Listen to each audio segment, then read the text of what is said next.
नमस्कार मित्रों, नारद जी ने एक बार भोलेनाथ की स्तुति कर पूछा, प्रभु आपको प्रसन्न करने के लिए सबसे उत्तम और सुलभ साधन क्या है? हे त्रिलोकीनाथ, आप तो निर्विकार और निष्काम हैं। आप सहज ही प्रसन्न हो जाते हैं। फिर भी मेरी जानने की इच्छा है कि आपको क्या प्रिय है। शिव जी बोले, नारद जी वैसे तो मुझे भक्त के भाव सबसे प्रिय है, फिर भी आपने पूछा है तो बताता हूँ। मुझे जल के साथ साथ बिल्व पत्र बहुत प्रिय है। जो अखंड बिल्व पत्र मुझे श्रद्धा से अर्पित करते हैं, मैं उन्हें अपने लोक में स्थान देता हूँ। नारद जी भगवान शंकर और माता पार्वती की वंदना कर अपने लोक को चले गए। उनके जाने के पश्चात पार्वती जी ने शिव जी से पूछा, हे प्रभु, मेरी यह जानने की बड़ी उत्कट इच्छा हो रही है कि आपको बेलपत्र इतने प्रिय क्यों है। कृपा करके मेरी जिज्ञासा शांत करें।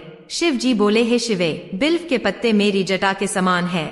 उसका त्रिपत्र यानी 3 पत्ते ऋग्वेद, यजुर्वेद और सामवेद हैं।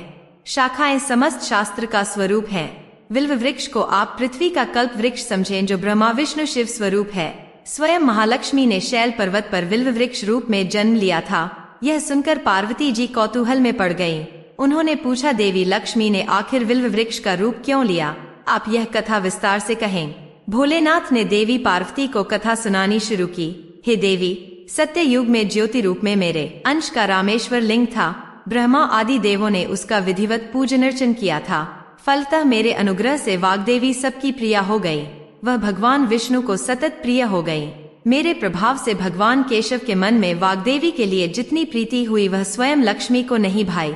अतः लक्ष्मी देवी चिंतित और रुष्ट होकर परम उत्तम श्री शैल पर्वत पर चली गयी। वहाँ उन्होंने मेरे लिंग विग्रह की उग्र तपस्या प्रारंभ कर दी। हे परमेश्वरी, कुछ समय बाद महालक्ष्मी जी ने मेरे लिंग विग्रह से थोड़ा ऊर्ध्व में एक वृक्ष का रूप धारण कर लिया और अपने पत्र पुष्प द्वारा निरंतर मेरा पूजन करने लगी। इस तरह उन्होंने 1 करोड़ वर्ष तक आराधना की। अंततः उन्हें मेरा अनुग्रह प्राप्त हुआ। महालक्ष्मी ने मांगा कि श्री हरि के हृदय में मेरे प्रभाव से वाग्देवी के लिए जो स्नेह हुआ है वह समाप्त हो जाए। शिवजी बोले, मैंने महालक्ष्मी को समझाया कि श्री हरि के हृदय में आपके अतिरिक्त किसी और के लिए कोई प्रेम नहीं है। वाग्देवी के प्रति तो उनकी श्रद्धा है।